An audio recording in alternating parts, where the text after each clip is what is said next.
네, 안녕하십니까. 저는 국립연구소인 한국에너지기술연구원에서 수소에너지 쪽 연구개발을 담당하고 있는 강성민 선임연구원입니다. 수소에너지는 왜 필요한지 지금부터 설명을 드리겠습니다. 그러면 수소에너지가 도대체 왜 필요한가? 재생에너지는 변동성이 심해요. 아까도 말했죠. 바람이 안 부는 날, 태양빛이 없는 날에는 전기 에너지를 생산을 할 수가 없습니다. 그래서 바람이 많이 부는 날과 태양빛이 많이 쬐는 날에 남는 전기를 어디다가 저장을 해야 되는데 그게 바로 에너지 저장 장치라는 겁니다. 한번 들어보셨을 수도 있어요. ESS라고 하는 걸 들어보셨을 수도 있어요. 네, ESS가 에너지 저장 장치인데 이거에 대한 기술적인 필요성이 태양빛이 지금 여기 X축 여기서부터 여기까지 200초입니다. 근데 바람이 이렇게 출렁출렁 거립니다. 전기가 이렇게 생성됐다가 이렇게 생성됐다가 이렇게 생성됐다가 이렇게 생성됐다가 이러면 우리가 필요할 때 필요한 만큼 전기를 만들어주지 않는다는 뜻이에요. 이건 태양광입니다. 태양광은 10시 20분에서 10시 50분까지 이렇게 태양광 발전량이 되네요. 그러면은 많이 생산될 때 저장하고 부족할 때 꺼내 쓰고 할 수 있는 중간에 에너지 저장 장치가 필요한데 그것이 바로 수소 에너지입니다. 근데 왜 수소 에너지로 그걸 저장해야 되냐? 다른 에너지 저장 장치 있잖아. 예를 들면 핸드폰 배터리 에너지 저장 장치죠. 전기 에너지를 배터리 2차 전지에 저장을 하잖아요. 근데 이게 에너지 저장 용량이에요. X축이 용량이고 Y축은 시간입니다. 배터리는 이 정도 위치에 있어요. 용량도 안 크고 시간도 1시간, 기껏해야 하루 정도 짧습니다. 근데 많은 용량을 오랫동안 저장하기 위한 저장 장치가 필요한데 그게 수소입니다. 수소는 에너지 밀도가 굉장히 높기 때문에 왜냐면 수소는 가볍잖아요.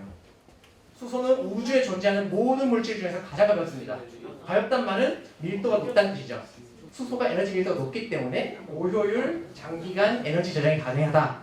그래서 이렇게 출렁출렁거리는 에너지, 재생에너지, 태양광 풍력 같은 것들을 에너지를 저장할 수 있을 것이다 라고 해서 미래에는 수소 에너지로 수소를 저장하고 이동하고 서로 주고받는 형태가 될 거고요. 그래서 2050 탄소 중립 얘기는 한번 들어보셨을 거예요.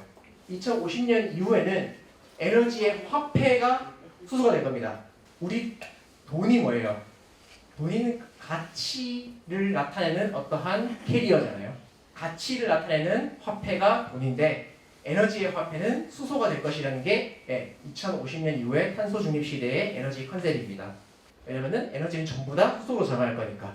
이걸 위해서 이미 전 세계 우리나라를 포함해서 탄소 중립을 위한 10대 정책을 하고 있는데 우리나라에서 많이 이산화탄소를 내뿜는 여러 가지 공정들 중에서 10개를 뽑았어요.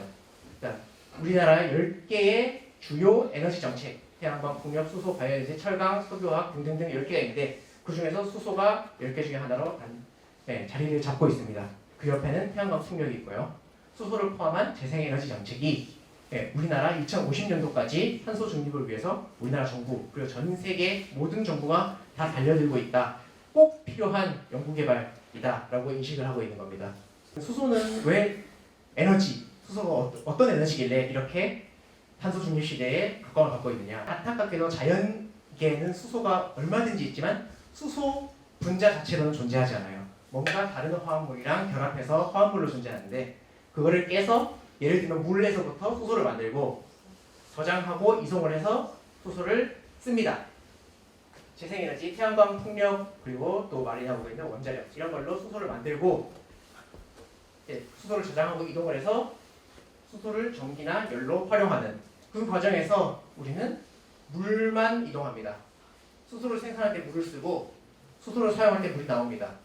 그러니까 수소를 쓰고 이동하고 만들고 하는 과정에서 오로지 물만 순환하기 때문에 이산화탄소가 들어갈 구멍이 없죠. 그래서 친환경, 순환경제라고 얘기를 하는 겁니다. 그러면은 이제 수소란 무엇인가? 아까 여러 번 얘기했지만은 수소는 우주에 존재하는 가장 작고 가장 가벼운 원소입니다. 밀도가 1리터에 0.089g밖에 안 합니다. 너무 가볍죠? 수소가스는 세면 세상 무엇보다 가볍기 때문에 천장에서부터 이렇게 쭉 쌓이기 시작합니다. 그리고 녹는 점, 끓는 점이 마이너스 253도, 마이너스 259도. 너무 온도가 낮아야지 액체가 되거나 고체가 되겠죠. 또 수소하면 항상 연료전지 발전소를 만들 때 지역 주민들께서 반대하는 이유 중에 하나가 수소폭탄이 우리 동네에 생기는 거 아니냐 이런 오해가 있어요. 여러분들도 수소폭탄이라는 말 한 번은 들어봤을 거예요. 뭔가 뉴스에서 쪽에 계신 분들께서 수소폭탄 어쩌고저쩌고 하는 분들이 얘기가 많은데 수소폭탄은 일반적인 우리 수소 에너지라고 말하는 것과는 완전히 동떨어진 개념입니다. 일단은 일반적인 수소가 아니라 일반 수소보다 더 무거운 수소 동위원소, 방사성 동위원소가 수소폭탄이처럼 일어나는 거고요. 또 그 중수소가 핵융합을 일으키려면 섭씨 1억 도의 온도가 필요합니다. 수소폭탄의 원리를 간단하게 말하면은 TNT라고 하는 아주 무서운 폭탄이 있어요. 걔가 뇌관으로서 첫 번째 폭발을 하면은 우라늄 원자 폭탄이 터집니다. 그리고 우라늄 원자 폭탄이 터지면은 그것도 2차 뇌관이에요. 그러면 드디어 중수소가 핵융합이 되면서 수소폭탄이 폭발하게 되는 겁니다. 그러니까 일반적으로 수소 충전소나 수소 연료전지 발전소는 수소폭탄이 될 수 있는 가능성이 0이라는 겁니다. 안심하셔도 됩니다. 자, 그러면 수소가 어떻게 에너지로 만들어지는가? 제가 연구하고 있는 분야를 말씀드리면 연료전지라는 겁니다. 연료전지는 연료로 수소를 사용하고 이제 배출물로 물이 나옵니다. 아까 말했죠? 수소를 만들 때는 물을 쓰고 수소를 가지고 에너지를 만들 때는 물이 나온다. 그래서 물만 빙글빙글 돌기 때문에 친환경적이다. 공기 중에 있는 산소랑 수소가 만나서 이제 물, 전기, 열이 나옵니다. 그러니까 이 발전 과정에서 뭐 CO2, 이산화탄소 같은 온실가스가 전혀 없고 우리가 흔히 말하는 미세먼지나 산성비를 일으키는 나쁜 물질들 이런 것들이 전혀 없어요. 하지만 이게 사실일까 하는 게 제 연구 분야 중 하나인데요. 사실은 발전 과정에서는 전혀 이산화탄소라든지 나쁜 물질이 안 나오는 게 맞는데 이게 원료 채취에서부터 연료전지 발전소를 폐기하고 재활용하는 데까지 소재 가공, 제작, 공장에서 소재를 수송하고 사용하고 마지막에 다 쓰면 폐기하고 재활용하는 어딘가에서는 반드시 이산화탄소나 몸에 나쁜 물질들이 나옵니다. 그래서 진정한 2050년의 탄소 중립을 위해서는 이런 모든 공장에서도 다 제작하고 유지보수하고 폐기 재활용하는 모든 생애 전 과정에서 친환경화하는 것을 달성할 필요가 있다는 겁니다. 간단하게 얘기해서 수소 생산에서도 환경오염이 됩니다. 아까 수소 생산이 재생에너지 되는 게 좋겠지만 실제로 우리나라는 대부분의 지금 현재는 부생수소라는 것을 통해서 수소를 사용을 하고 있어요. 부생수소의 주 생산지는 석유화학 공장과 제철 공장입니다. 그러니까 울산에 있는 석유화학 공장과 포항에 있는 제철 공장에서 이제 철을 만들거나 에틸렌 같은 석유화학 제품을 만들고 남은 가스를 정제를 해서 99.99%의 수소를 만들어내고 있는 게 이게 우리나라 현재 수소 생산의 대부분을 차지하고 있어요. 이 정제 공정에서 이산화탄소가 발생을 하고 이거는 실질적으로 석유를 태운 것과 동일한 수준의 이산화탄소를 발생시키고 있습니다. 그래서 우리는 수소의 친환경적인 등급을 나누고 있어요. 먼저 그레이 수소, 블루 수소, 그린 수소 이렇게 크게 세 가지로 나뉘는데 그레이 수소가 방금까지 말한 부생 수소라든지 천연가스, 석유와 같은 화석 연료를 화학 반응을 통해서 수소를 만들고 CO2는 굴뚝에서 내뿜습니다. 이렇게 되면은 사실 우리가 신재생 에너지라고 하는 수소를 쓰고 있지만 실질적으로는 온실가스를 다 배출하고 있죠. 그래서 이름을 그레이 수소라고 말을 해요.